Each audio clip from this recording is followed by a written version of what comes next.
Good afternoon, everyone. My name is Ryan Middleton. You are watching the Prince George's County Blue Ribbon Recreation Work Group meeting. Happy New Year, first off. This is our first meeting of the new year. We have a lot of good information to get to, so just want to make sure that we do a little bit of housekeeping items. Please feel free to visit our website. It is available on the county website so you can participate in all of our forums and surveys. So we have a lot of good information from you guys. Now I will throw it to our consultant from Barry Dunn, who has a ton of information to provide to the work group members. So I will pitch it over to Lisa Paradis. Lisa. Thank you very much, Ryan. Appreciate you all attending the meeting today. And we do have a lot of information to provide you with today. So I'm going to hop right into it and get started with sharing my screen. Hopefully everyone can see it. All right. Give me a thumbs up if you can see my screen. Thank you. Perfect. Okay. All right. So here we are on January 26th. We are in the biweekly meeting update. And here's our agenda for the day. We'll be looking at a little bit of the engagement website summary. So some stats as it pertains to the visitation and commentary on the website for this project.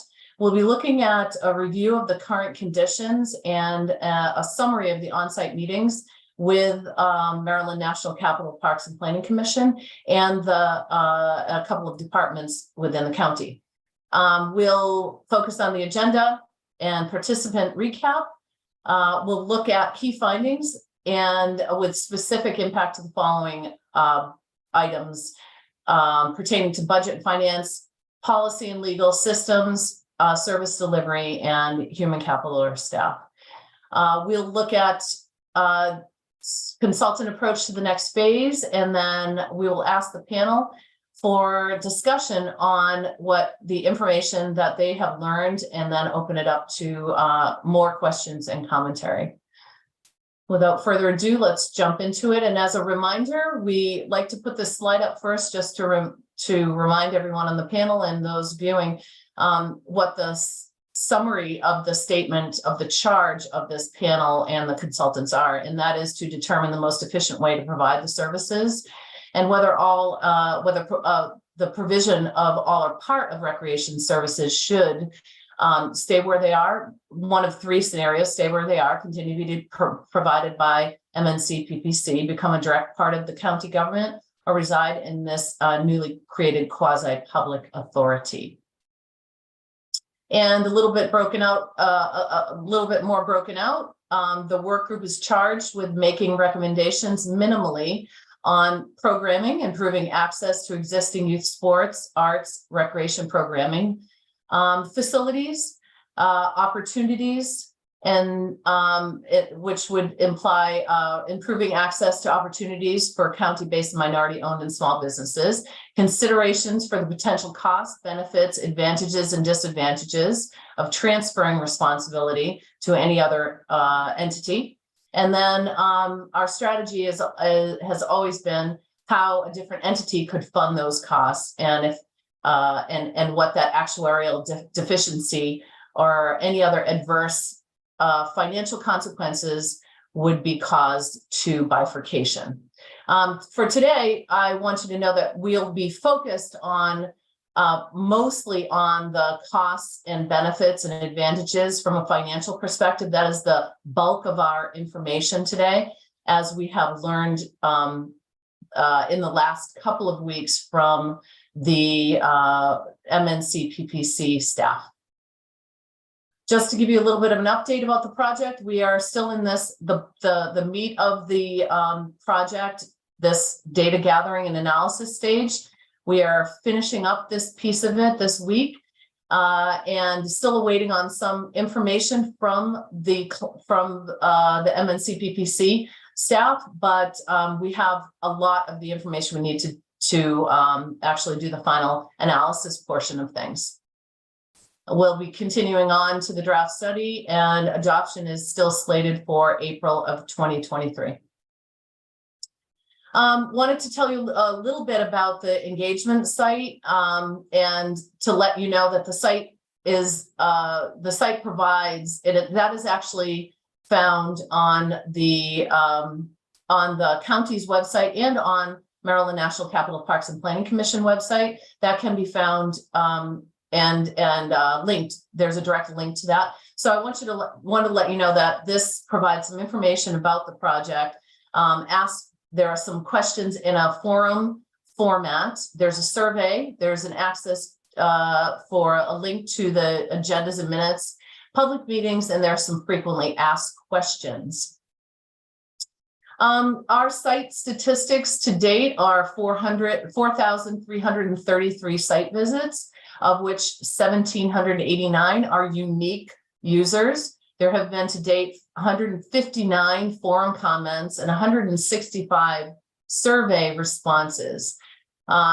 Those can all be found on the site if you visit, but the most popular comments, we would say, by and large, continue to support the current efforts made by the Maryland National Capital Parks and Planning Commission.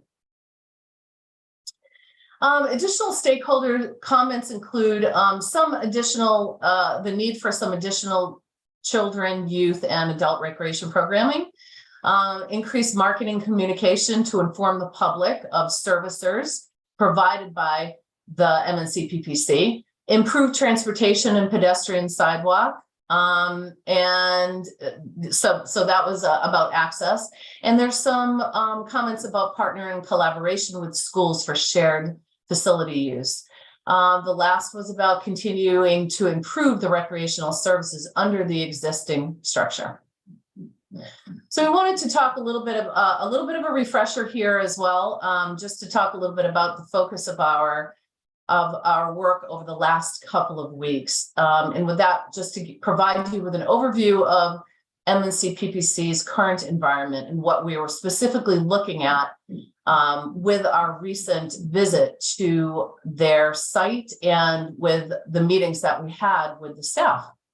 And just to give you another overview, this is really the structure of the organization. It's captures all of the larger pieces of the organization that we have looked at. The things that are the elements that are in the orange boxes on your screen are the ones that are considered direct services that we are analyzing from a budget perspective and a financing perspective. The ones that are in the purple or the light pink, whatever the color is on your screen, are the ones that are considered somewhat support services, and a portion of those is being looked at, or a percentage of those is being identified as indirect to support the provision of recreation services. The ones that you see in the light blue or the very light colored boxes,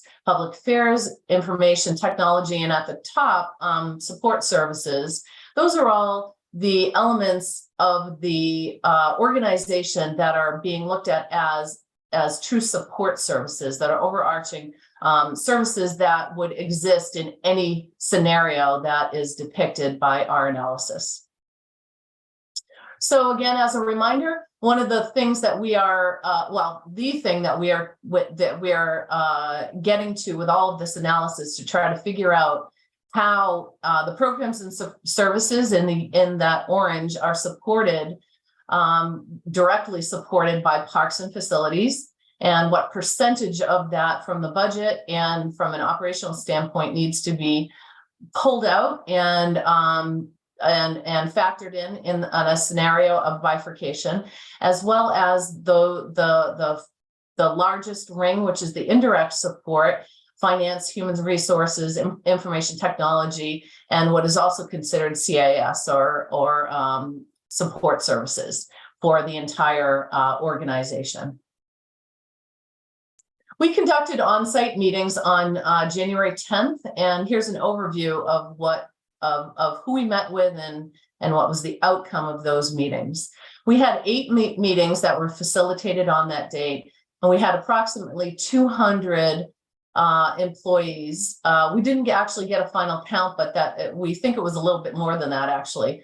And they attended from all levels of the agency. I have to say at this point too that Maryland National Capital Parks and Planning Commission and Wanda Ramos and Bill Sheehan have been incredibly helpful and accommodating in setting up all these meetings, as it's incredibly difficult to pull that many people out of their day for just 1 hour, never mind several hours during the time that we were there. And we learned a lot of invaluable information, and we couldn't have done it without them. So it's really so they're truly helping us to really define some of the parameters of this and some of the analysis piece of this. We met with all levels of the agency, chiefs, executive leadership, all of the budget and budget coordinators, recreation and leisure chiefs and their budget coordinators, finance and budget leadership, all of the assistant chiefs, a lot of frontline staff and what we would consider mid-management as well as leadership at the beginning and the end of the day, including the director, deputies, legal, and human resources. We also met with Prince George's County Budget and Finance Office, representatives from that Budget and Finance Office. So we want to talk a little bit about some of the employee feedback as it pertains to culture of the organization and how this particular study is affecting culture and the human capital that who are running this organization right now.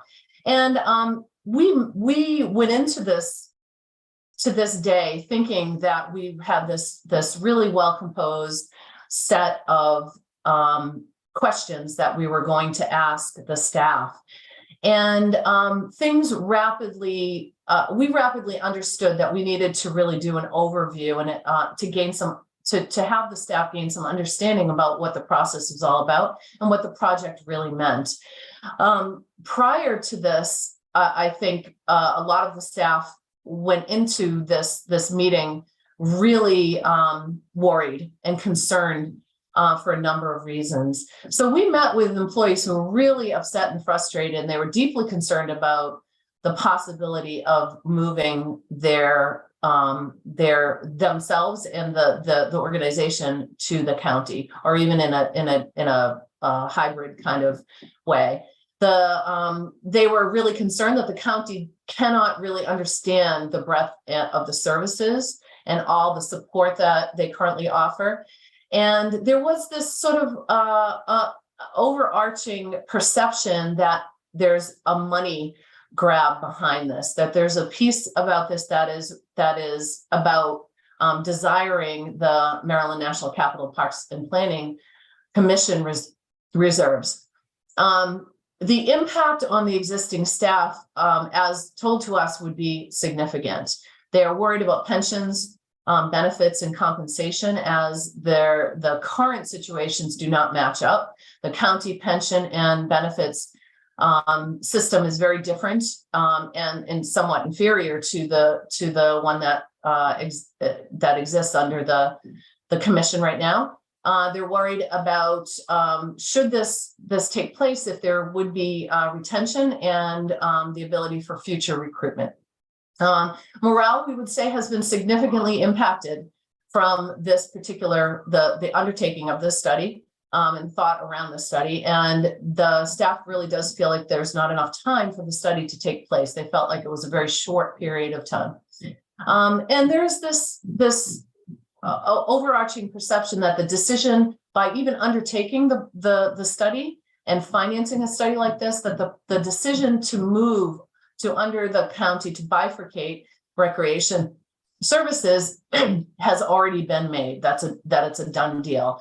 We assured them that that was not the case in several ways, and we're pretty adamant about the fact that we are an unbiased consultant in this regard, but that concern still lives.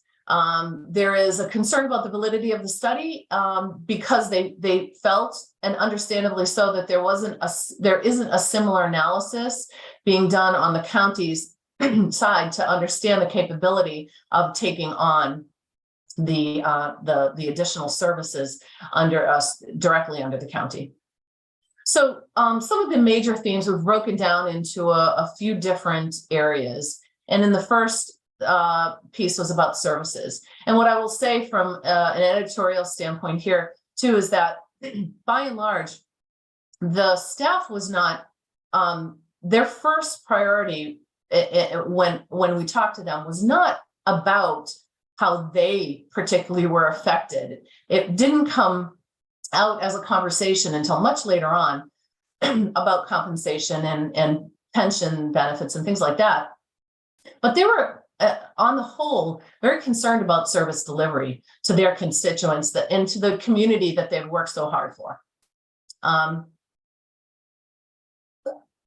They feel that it's very difficult to determine the boundaries of what recreation services entail. And of course, you've heard that from us as well. There are dozens of supporting services, including maintenance, park police, and admin support. And there are concerns that this analysis would never really be able to capture all that MNC-PPC does, so that there would be inherent gaps in services as the study or through the implementation process, should there be bifurcation. There were several references to the fact that MNC-PPC has obtained the NRPA's gold medal 6 times, which is unprecedented by any other agency in the country. It is truly the gold standard of agencies throughout the country. And there was a concern that, you know, if they've reached this highest level, then why would there be interest in moving this from such a well-functioning organization? And they do feel like that the commission at the current time has subject matter experts that offer the services, and that at the current time that the county really has no competency in offering or overseeing recreation services. Some other major themes really had to do with facilities and understanding, which is something we're working our way through at this point. Understanding just how the facilities would be sorted out. Very complicated to understand the use, current and future use of the of things like the Boys and Girls Clubs, the MNC-PPC owned and operated facilities, the rec centers, as well as the school facilities. And an example of that is, you know, if bifurcated, would the program planner need to rent the MNC-PPC facility, reserve, or pay for staff, et cetera, every time they wanted to host a program in one of those facilities? So who actually takes ownership of that facility, and would there be a payment for that? Whether it's outright buying of the facility, then who gets usage over that, and how do we make agreements based on that? A big emphasis was on the fact that the current philosophy behind recreation services is to serve youth participation and skill development, and that high-level competition is a guiding factor for this study, but that they achieve that through partnerships already. And is there a way to support continued growth in that way through the partnerships? There's a fear that the free or reduced programs for the underserved populations would be eliminated if bifurcation happened, and then also that partner relationships would be disrupted. In terms of finance, I'm going to turn this over now to our financial analyst, JR. I think he's on the call, so I'm going to turn this over and just work the slide deck. Thanks, Lisa. And yeah, so continuing the themes of really the discussions we had with MNC-PPC staff, again, I want to echo just how incredibly forthcoming and really willing to work with us the MNC-PPC staff was, because it's a large, complicated operation, and there's no way to really understand the depth and intricacies of it without actually working with them to figure out those differences. So when it came to financial considerations, a lot of what we were trying to get to was a common understanding of what are the direct costs and indirect costs of providing recreation services to Prince George's County. And so that's really what we talked about. And we talked about it in two buckets: total recreation services, and then a separate amount for youth sports and youth programming. And so again, it's looking at direct costs, indirect costs, and outstanding considerations. So can you go to the next slide, please, Lisa? Thank you. So, and I guess where we're at right now is, so as we look at direct costs, this is some of the initial information we were provided with. 41 funds totaling $129 million that are providing recreation services to the county. Of those, almost 103 million of those are in the recreation fund. It's primarily tax revenues. Then you have 40 other special revenue funds or enterprise operations that are housing various recreation services. That makes up another $26 million.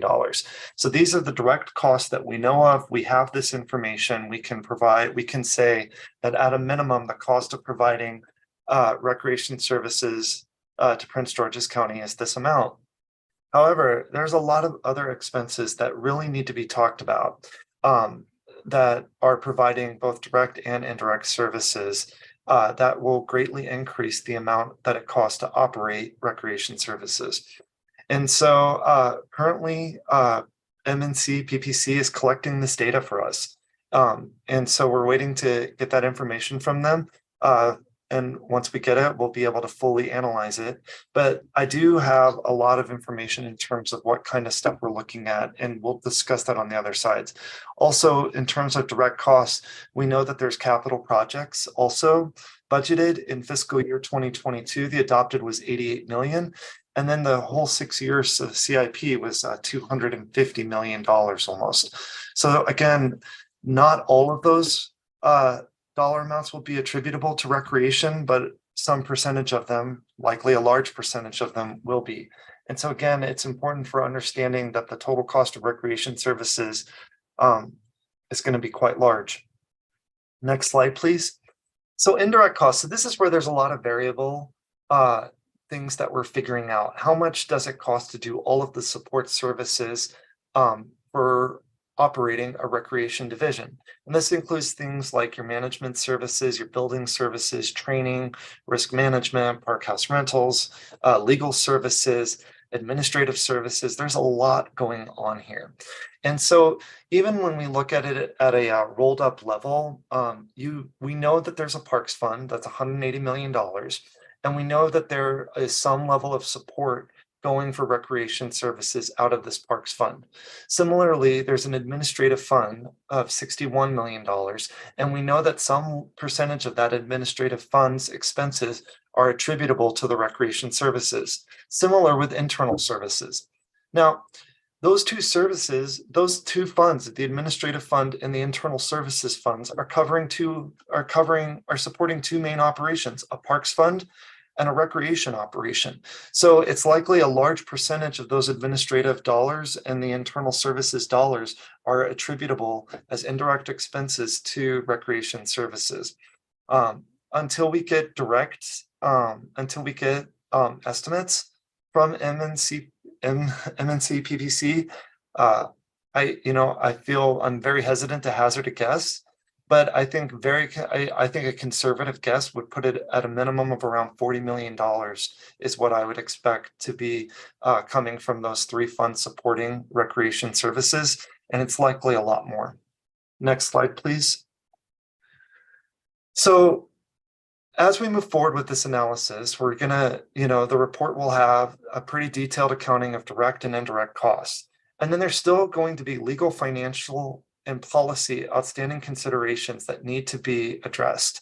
And I want to go over some of these with you because they're conversations that I had not only with MNC PPC staff, but also with Prince George's County financial staff.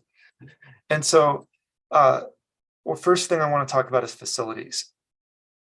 The question, and I apologize for the typo there, but there's a serious question of MNC PPC's facilities. Even if Prince George's County or some other entity takes over recreation operations, where will those recreation operations occur?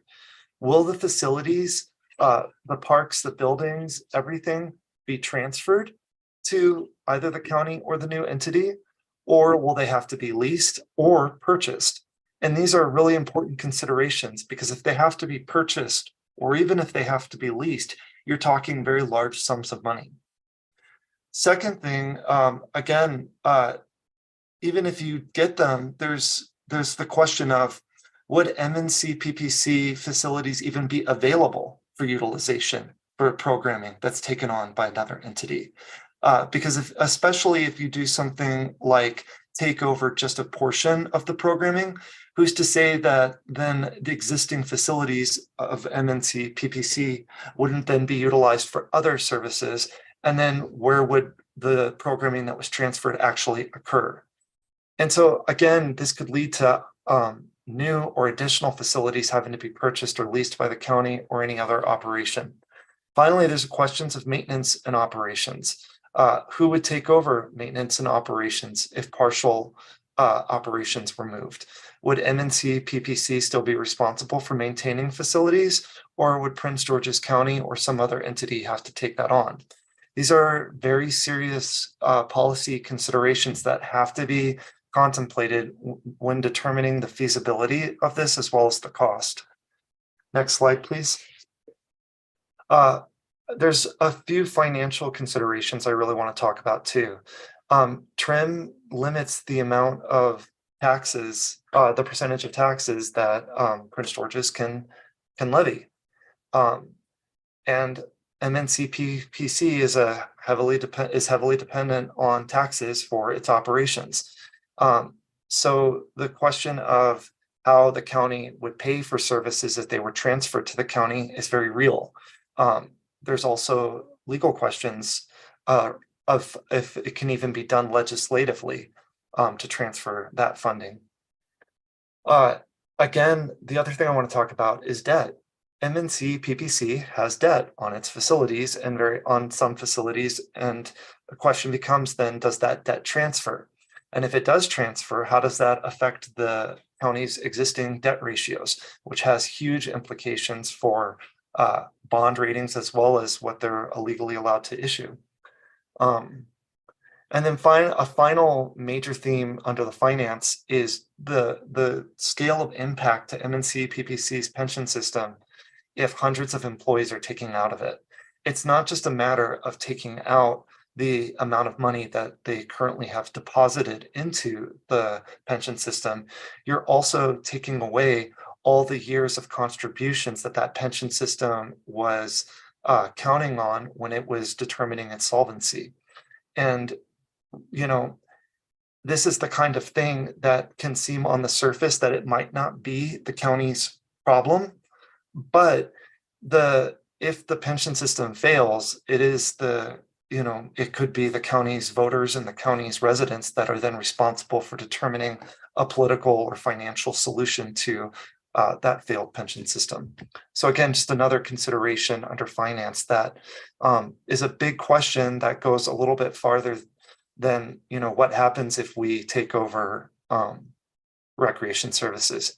Next slide, please. Here's some policy considerations that we discussed.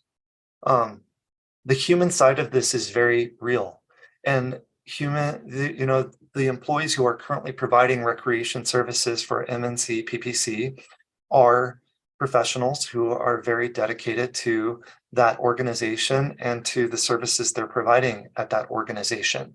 And when you're talking about transferring those people to a new organization with different unions, pensions, managements, missions, you could lose employees.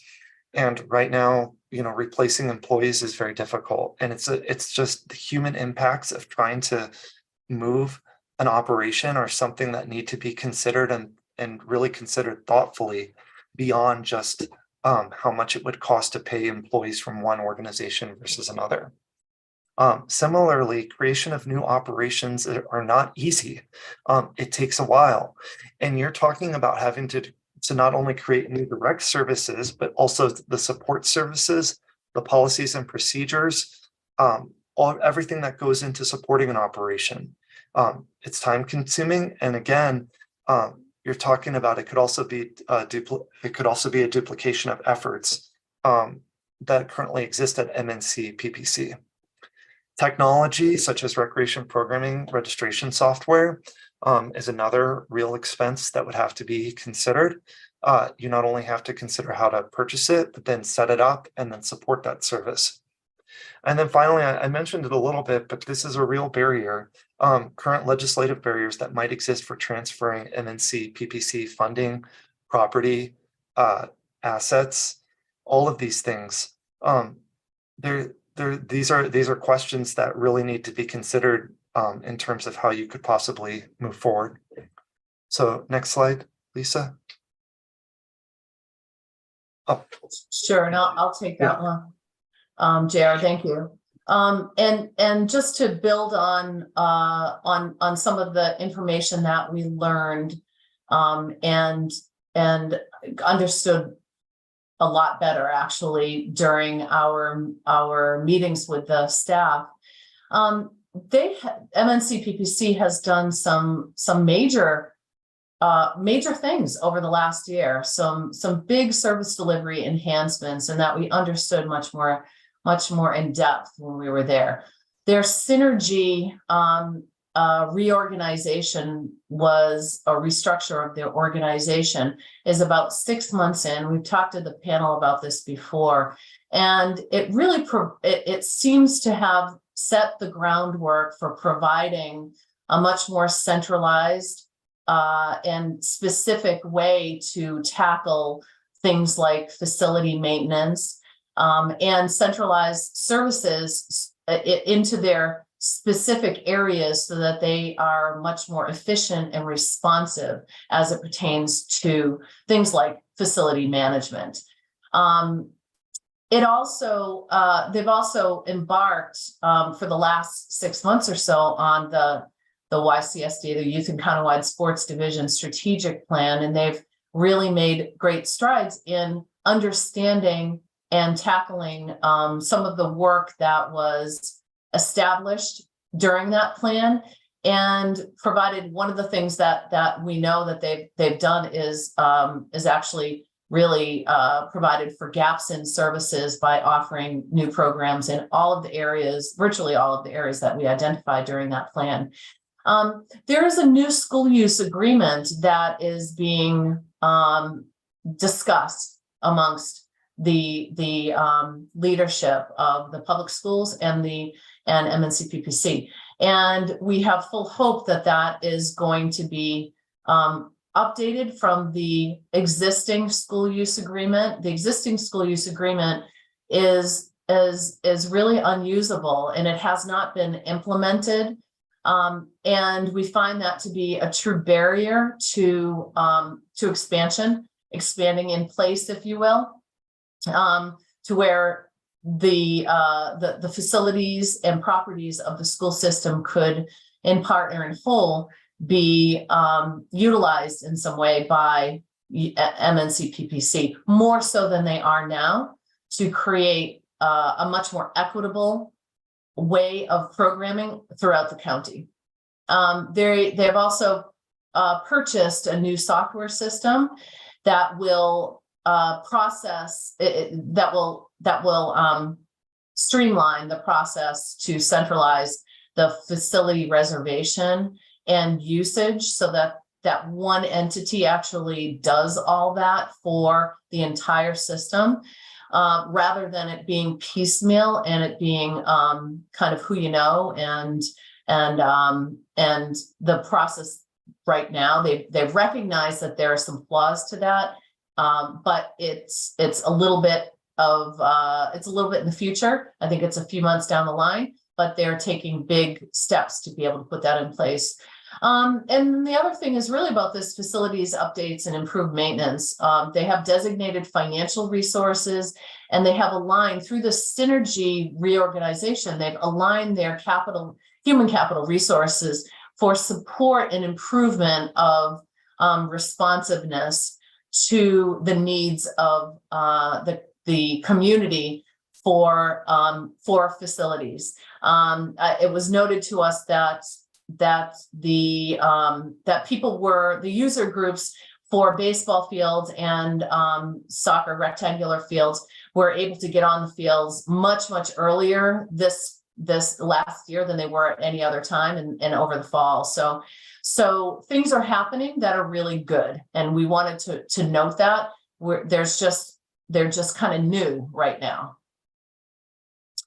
So we wanted to just review what our intended outcomes and what the RFP, or which was the contract basically that we are working under, because we want to take that back and make sure that our consultants are really trying to answer all the questions and provide recommendations under all of the 5 bullets. And the first bullet really is, and we have some initial recommendations based on that RFP, improving access to the existing youth sports, arts, recreation programming to available to the residents of the county. And that is, the recommendation there would be to continue to support and champion the YCSD plan through implementation and their website. The second one is about improving access to publicly owned facilities, fields, gyms for county-based organizations. And couple of the things that we recommend initially are about supporting the successful and sustained implementation of that school MNC PPC use agreement. And also supporting the centralization of the facility reservation administered through the MNC PPC, including those public school facilities. One of the things that we are trying to get a little bit more information on is about the improved access to opportunities for county and minority-based owned, county-based minority-owned and small businesses. We believe that there's already a procurement statute in place, but we're trying to get confirmation on that. And lastly, there are 3, the first 2 bullet points are really about access, and the last 3 really have to do with finances. And of those are all some of the things that JR had spoken about.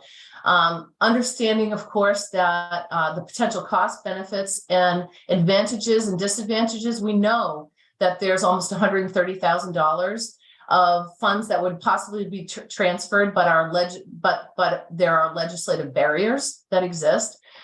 Indirect costs, we understand that there are going to be significant additional tax funding to support services under the county, and $40 million was our conservative estimate. That's still pending, but we know it's going to be more than that, and that would be a duplication of services potentially.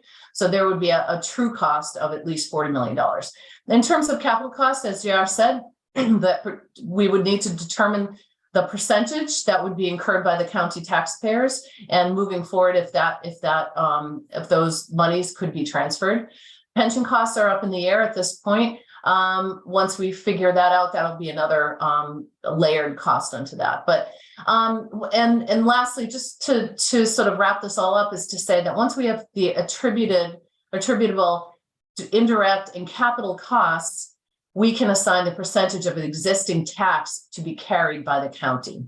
So we know this information to be true at this point, and we're working to get some more detailed information that would give you a completely accurate dollar value in the future.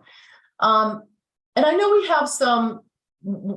Before we start with next steps, I know that there may be some questions at this point. We only have about 11 minutes left, but I wanted to say that I can talk about the next steps and and open it up. But I know that the MNC PPC's legal counsel, Deborah Borden, is with us today. So perhaps if there are any questions about legal or policy matters, Deborah has some more detailed information about that, and she can answer that today. If there are questions by the panel. But what we're asking the panel to consider today are 2 things. And one is to ask that to posit that the consulting team develops a preliminary report with all of the information that we have gathered once we get all of the rest of the indirect information, with an initial assessment for the panel to review. We believe that we could probably get this through the month of February, by the end of February, pending that information coming. And then ask the panel to reconvene at that time to look at that information and to understand the breadth and depth of it, to make a recommendation on the future and next steps of this study. So with that, I'll leave it to Ryan, and if we want to open it up to any questions.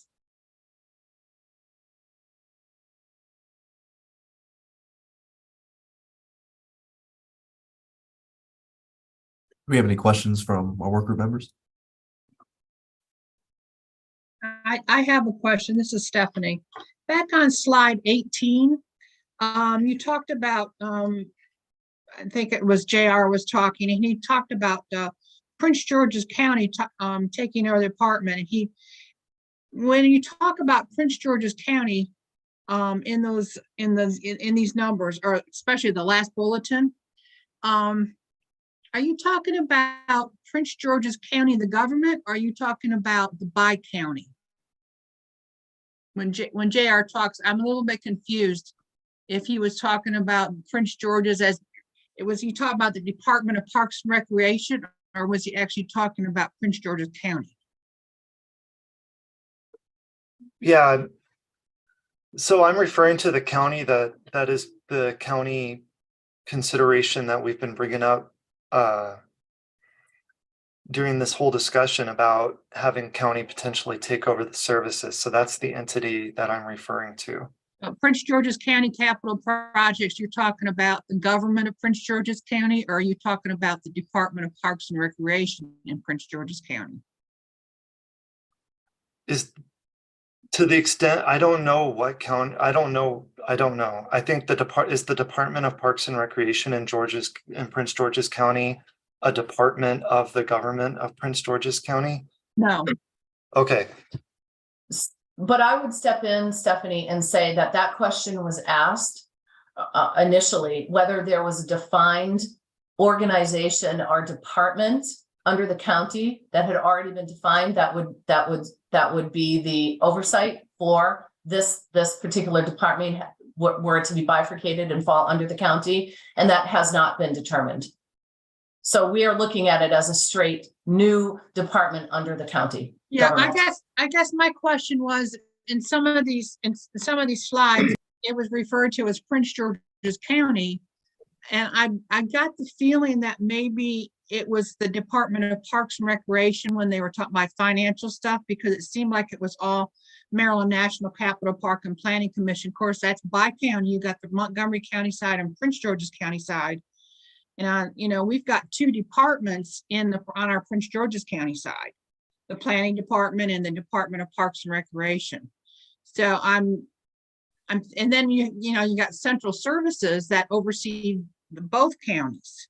So I just think there's a little word difference in there, and I was trying to I was a little bit confused if on this slide, if they were talking about Prince George's County being the county government, not park and planning government, or if this was Department of Parks and Recreation. I understand now what your question is. You mean, what am I referring to on this slide? This is what the fund is listed as. That's the name of the fund from the MNC PPC's budget. So if you look at the MNC PPC's budget document, there is a fund called Prince George's County Capital Projects Fund. And that's what I'm talking about there. So sorry, I apologize. I wasn't clear about that. Okay, I'm just trying to put things in the right buckets. Yeah. And I will say, Stephanie, that is, I didn't show that slide this week, but we did make that distinction and kind of break that down for the panel, the last bi-weekly meeting, so that everybody understood, and for the staff too, that everybody understood that was the department that we were looking at. Okay. Yeah, nothing to do with Montgomery County.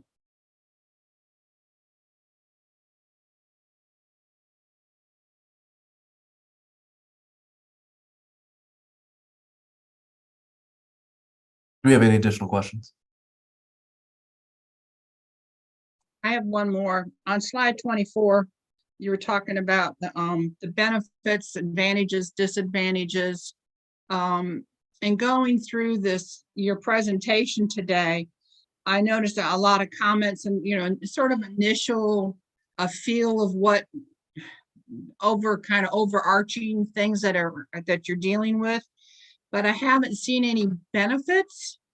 I've seen a lot of, you talk about what you want, but are you going to point out some benefits of changing to a quasi-government or moving the agency over to the county government? Yes, we will. Yep. So is that going to be what the study, are you going to be studying the county government and then some other quasi-government agencies that it can be compared to? Yeah, I mean, we are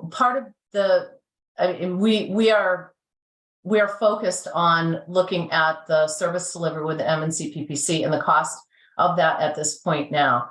The work that we're doing does not involve looking at the entire county and how the entity would be able to support that.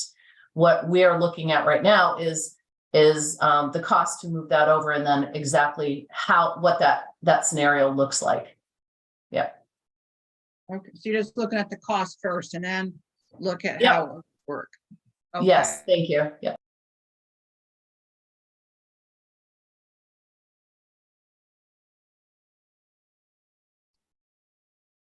Not a question, just a comment, Wanda Ramos. We thank the consultants for coming and meeting with the staff and the different levels that came throughout the day. We appreciate the opportunity to speak, right? Because our staff is very passionate about what they do. They're also worried about the impact of service delivery to Prince George's County and the residents of Prince George's County. So just wanted to make a point that it was very important for them to be able to speak what they feel and the passion for the programs that they have and the service that they provide to the communities. So just wanted to make a note. Any questions for our legal counsel, Deborah Borden, about, the history, why we're here, any legal concerns? Deborah?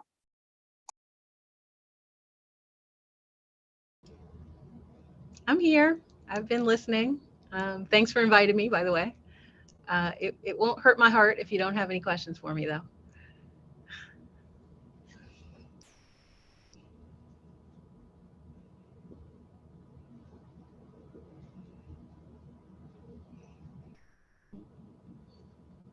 Ms. Borden, I did want to afford you any kind of remarks you may have as a legal counsel for park and planning. If you had anything that you wanted to say, I did want to give you the opportunity for that. Just really quickly, I know we're almost out of time. Just thank you for letting me be here. I was able to come to the meeting with the consultants. I was there for a couple of hours, and it was very, illuminating for me. I tried to give them a bit of a background about the agency and sort of the history of the agency. We are a bit of a unicorn, and so for that reason, we get a lot of attention. And have done so over the years. We're almost 100 years old at this point. And we've had, and I counted them up recently just to see, we have had, since the agency was started back in the 1920s, we have had no less than 17 efforts to sort of carve us up and dole us out to the counties. And we're still here. And I think that speaks to the fact that the agency has grown and changed with the times, and at the same time we are used to being studied, and so we collect a lot of data on our own. We do a lot of return on investment analysis of everything that we do, and we pretty much do it continuously. So we are happy to help in this effort, and if there's anything that we can provide, we will do so. Thank you, ma'am. Do we have any other questions or comments for, I see a former delegate, Faye Martin Howell. Yes, ma'am. Yes. Good evening, everybody. I just wanted to say thank you to Ms. Ramos and Park and Planning for having the sessions with the contractors, because I think it really helped. It seems like what was presented today was much clearer to me. And I don't know about to anybody else, but it just seems like it was much clearer and it was more focused on what I thought that we were supposed to be doing. And I just want to say, I appreciate that.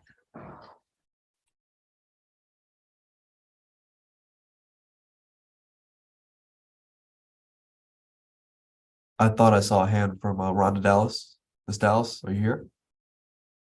Yes, I am, and that was just a mistake. I'm sorry. I have Okay. no questions at this time. Not a problem. Any other questions or comments? Mr. Jackson.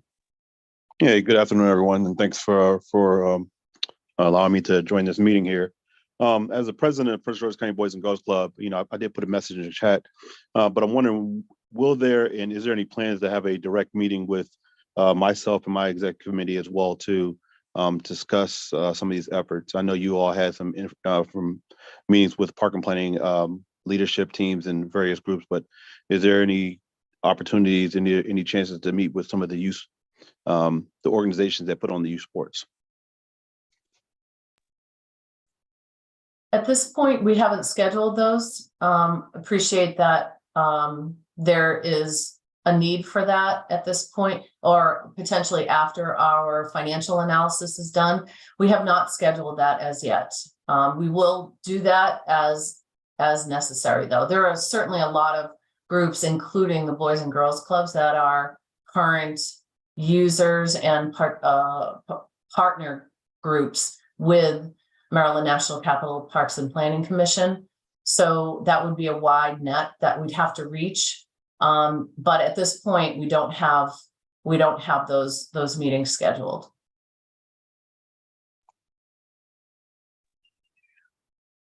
Thank you. But this is Faye again.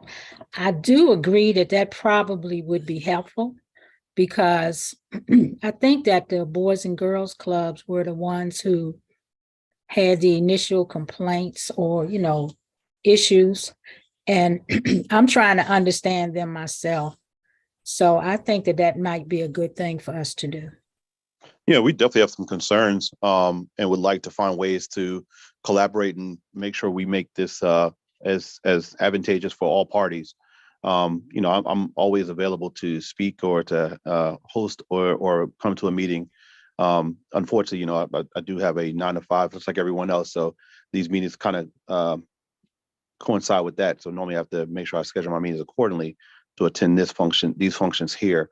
However, I am available. I can reach out, or you all can reach out to me directly if we need to have a conversation or we want to have a meeting with the consultants. Thank you.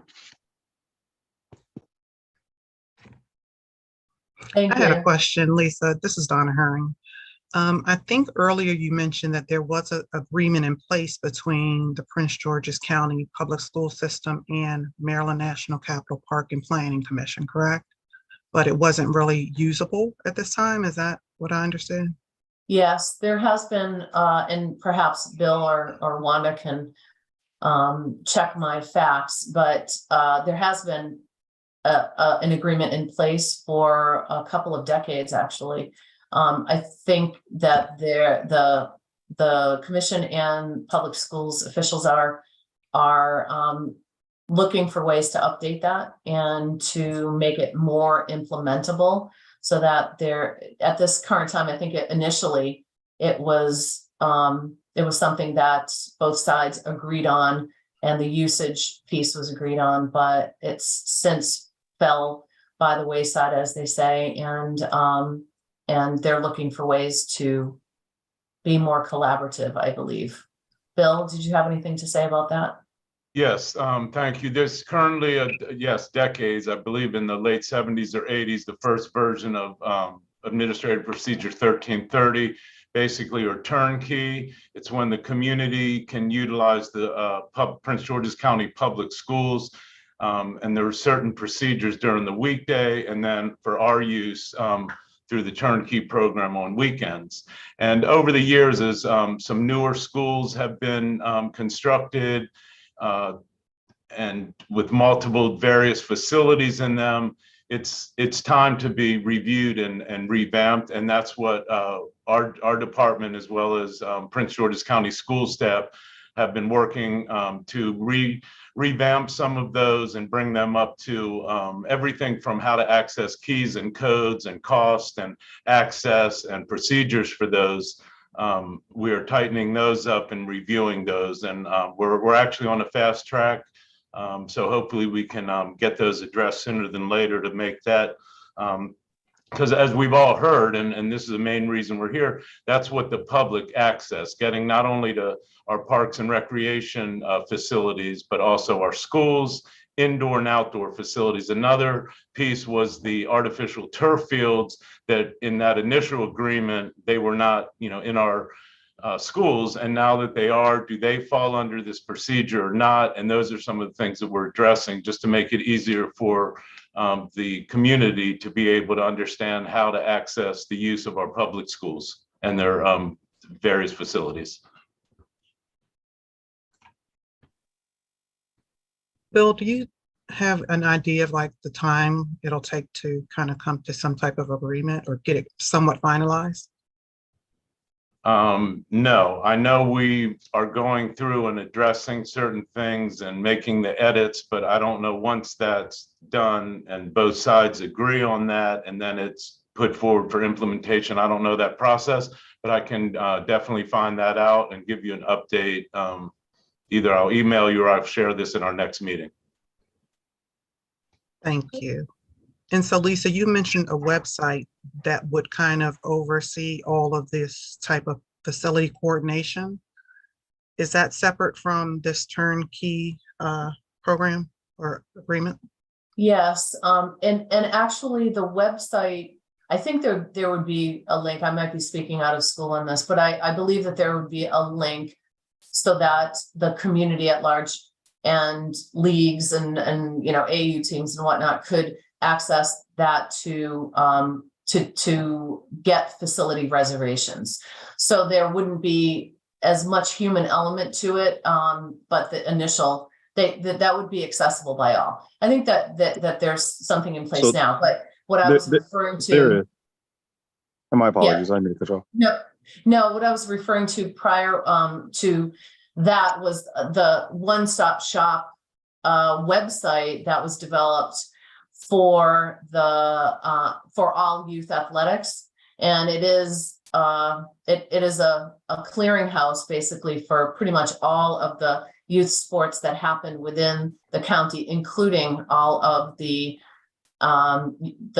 MNCPPC's offerings. So that is a sub-site under the Maryland National Capital Parks and Planning Commission's website. Thank you. So one of my main concerns with this is that yes, we have great policies and procedures that are put on paper and in black and white, but the application of said policy or the reality of what happens in these schools, or for in my case, our clubs our vast many of clubs and user groups that try to use these facilities, it doesn't speak to the reality.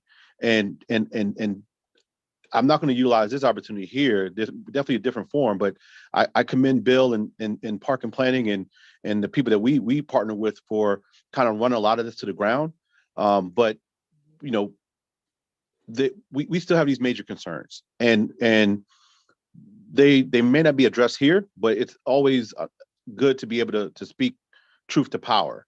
And we are working with the appropriate folks to try to get these issues resolved.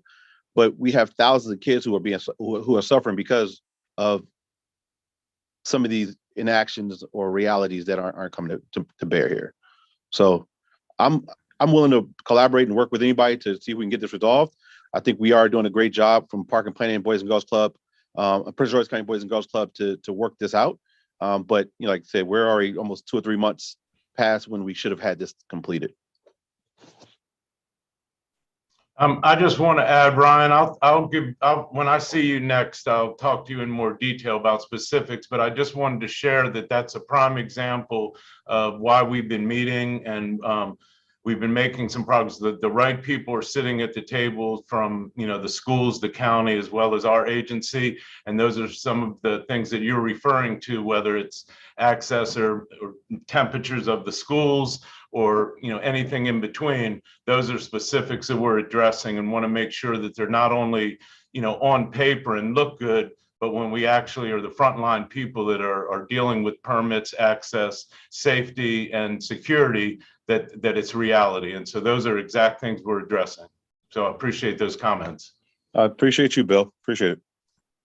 And Lisa, will you be able to coordinate a meeting with Prince George's County Boys and Girls Club within the next 2 weeks, say, so we can get a better understanding of what their concerns are? Sure. Yes, I can do that. Great. And Ryan, would you be that contact? Definitely, yes. All right. Ryan, I'll reach out.